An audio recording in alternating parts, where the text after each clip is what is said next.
Mr. Carson is D. Gabby hazing himself, and he'll be out very shortly. But while we're waiting, here is one of the most funny men in all the world, Mr. Buddy Hackett.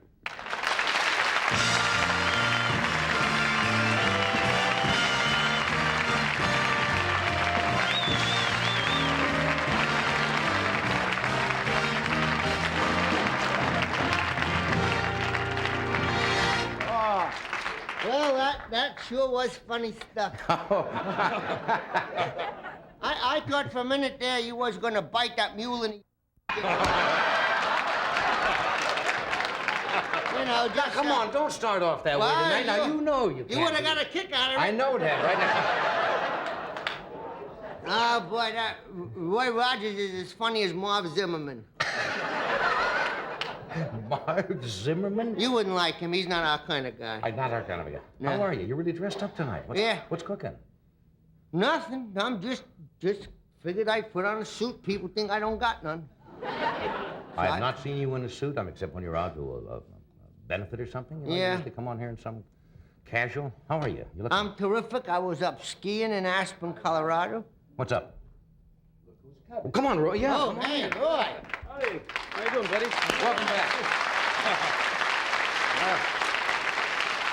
I was just mentioning how hilarious you were. That it's lucky we don't have to compete with you in Las Vegas. Yeah, I don't know who's funnier, you or Dale. How is... I was going to ask you that when we were talking. How is your lovely wife? You know, she is wonderful. I read an article the other day when you first were married, people gave it a year or something because she had we just had our 27th wedding anniversary, New Year's Eve. That's right. Happy. That's good. I talked to her this morning, and she's in Indianapolis, about to freeze to death back there. It's pretty cold. Give her our and best. She's on a tour. Yeah. You think you'll be married 27 years? Well, I'm married almost 20 already. I only got 7 more to go. You're married almost that long, aren't you? What? Well, I mean... I would have been, yes. I mean, if you add them up...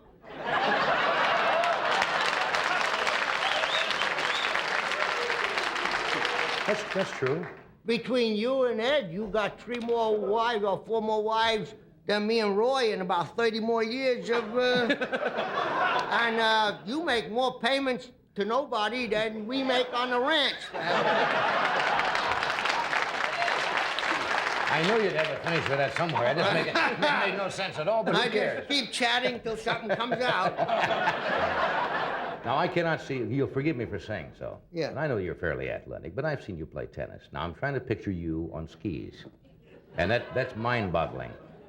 That's a mind-boggling. Well, you know, It's like Buddha learning to ski. You know. Well, I told you a lot of times about learning to ski up there, you know, with them Nazi ski instructors. And you just get up there and you know, if you got a little one, you ain't never gonna learn. Right. Well, you're Jewish and you get one as big as that Indian. And he says, ski, Jew, and there you go.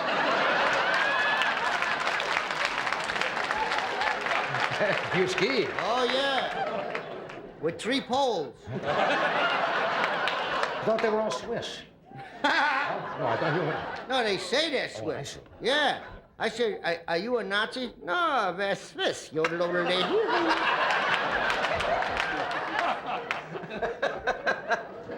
No, I've been skiing a long time. I used to ski up at the Concord, but that didn't count, really. Yeah. You ever go there for the high holidays, boy? You'd love it. They got dietary laws and everything. I mean, you don't have to eat no trafe if you don't want it. There are no real skiing mountains, are there? In the Catskill? Yeah. In the Concord? Yeah. Get out of there. It's little tiny hills, you know, the Jewish mountains. It's like Acne.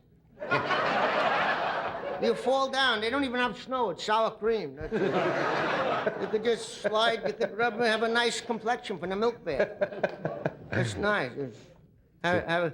Jews don't ski too much, you know. Why is that? Nah, they don't do no rodeoing either. Imagine a Jew on a horse. What? Right now. Cut it loose, Harry! Here we go! There, I'll get you, you got a Mustang! Jump on it. Ooh, a horn in the chest. There weren't too many famous Jewish cowboys, were No, there? because they're all shipping clerks in New York. And when they got to hog-tie the feet, hog-tie. When they got to tie the feet, they say, come here, Stanley, put your finger here. Some rodeo that is, huh? Hold that, Stanley. Imagine a guy dives off a horse, misses the calf, and jumps onto a banker and writes out a loan. So where did you do the skiing? I was You in, really did? in Snowmass at Aspen. Are you good at it? I'm a pretty good skier. Oh, I didn't know. I go, my son Sandy, you know, he's a good skier, and Lisa and Ivy, they started when they were 3 years old. Sandy was 4. Yeah. And he took me up. I'll tell you how high up he took me. There's a place there called the Big Burn. That's as high as you can go. Then we went as far right as you can go. That's on the way down. So we start skiing around to the left. And there's a rope. It says, do not go beyond this point. Avalanches, bears, and especially not you, Hackett. And the kid took me up and I said, son, do you think I can ski this? He says, no, but I'm kind of anxious to get the money. And he tried to kill me. Oh, if I hadn't skied down on 2 stewardesses, I would have never got that. One thing, you get them up high, they'll do anything, them stewardesses. I didn't know Especially out of it. You didn't know that? I didn't know. That's how you lost the first wife. All right, there. I just thought I'd get Just back throw on- that in, huh? I think that divorce is a very kind of sad thing. It is. It's, after all, it starts out 2 people love each other very much, and then just somehow it don't work out. You get up in the morning and you say, I can't stand till you look at your face anymore. Like when she said that to me this morning.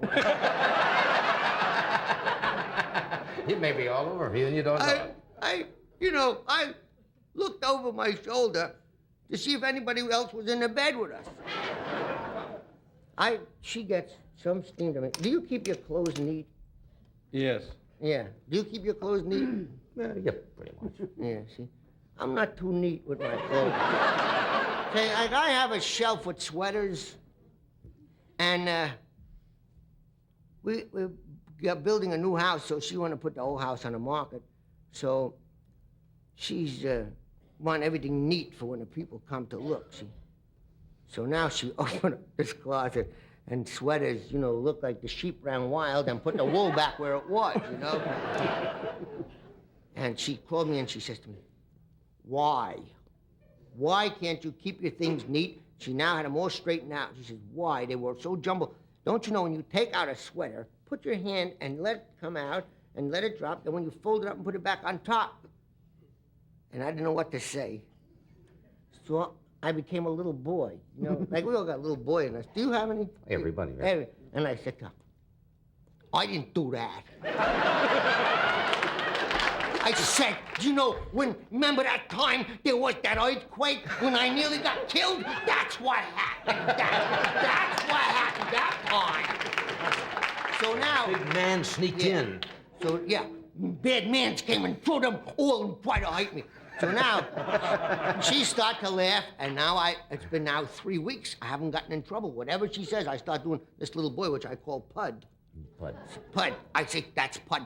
So now, the Vales were over the house, Jerry and Rita, and we're going to that thing for the comedy awards, which we didn't win nothing. That's you know? true. That's yes. how you know it was fake.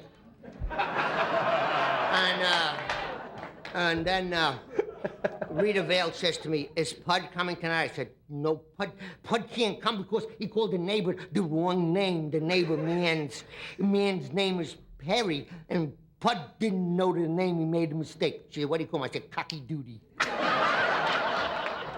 Grown man doing this, reverting. Huh? Yeah, but I think I'm getting now to second childhood. Who was it that once said, I don't know, the famous author said that a man is just an eye blink away from a little boy. Yeah. Just an eye blink away. Let me interrupt here a second. Okay. We'll do this and we're coming right back. Stay where you are.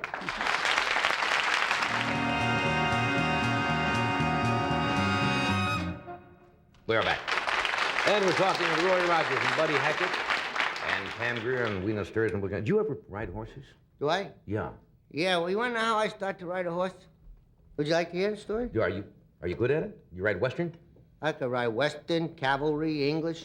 Yeah. Yeah, the horse always said the same thing. Get him off. Get him off. I can't take it no more. Let him go skiing.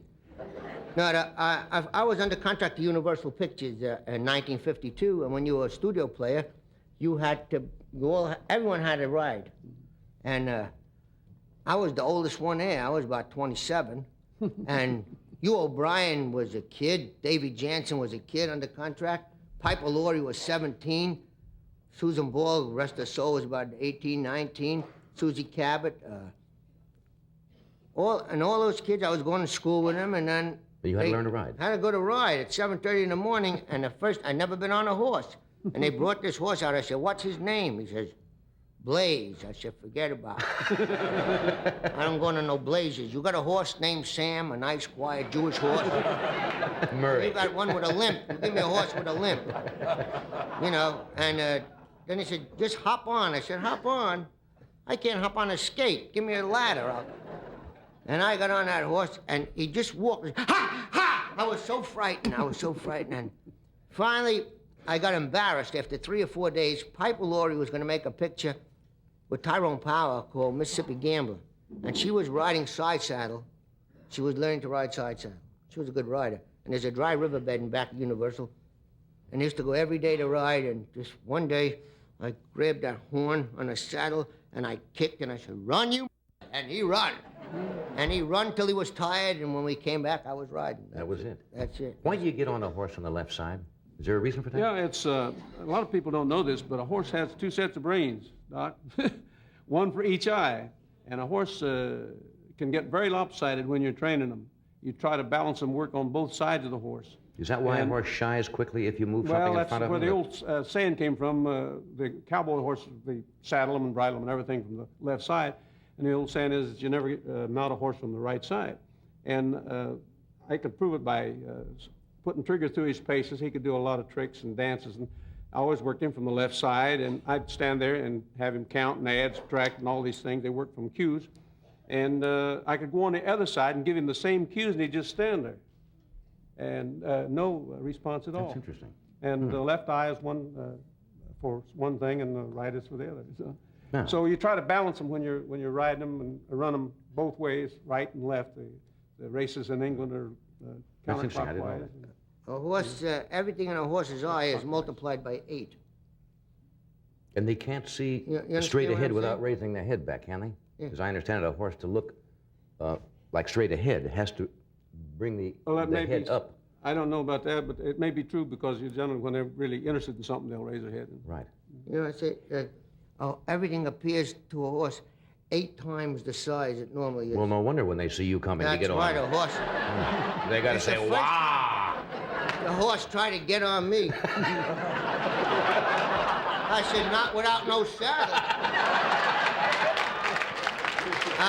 I was riding a couple of horses. There's a guy named Mark Smith out in the valley. You know Mark Smith? know him Isn't he for a years. great teacher? Yes, he is. He taught my kids how to ride. I understand that some real good cowboy riders, when they lose their seat, they go to Mark and he gets them straightened out in about half an hour, something like that. And I took some horses from Mark Smith and went with Terry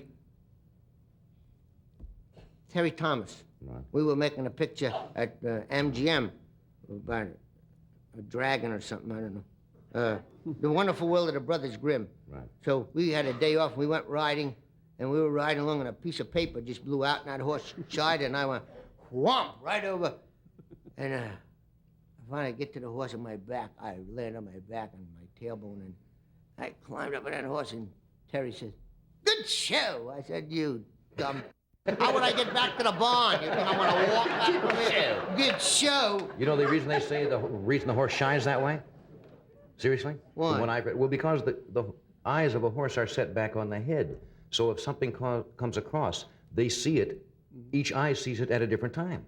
Not like our eyes, you see. A horse told you this? I read this. Oh. You see, so the eyes are set back in the head. So if something is over here, this eye sees it before this eye does. So they get a jump of a picture, and that's why apparently they shy at any quick motion in front of them. Both eyes don't see it at the same time. Isn't that exciting? Yeah, tell about giraffes now. And now here's a message from Budweiser. Yeah.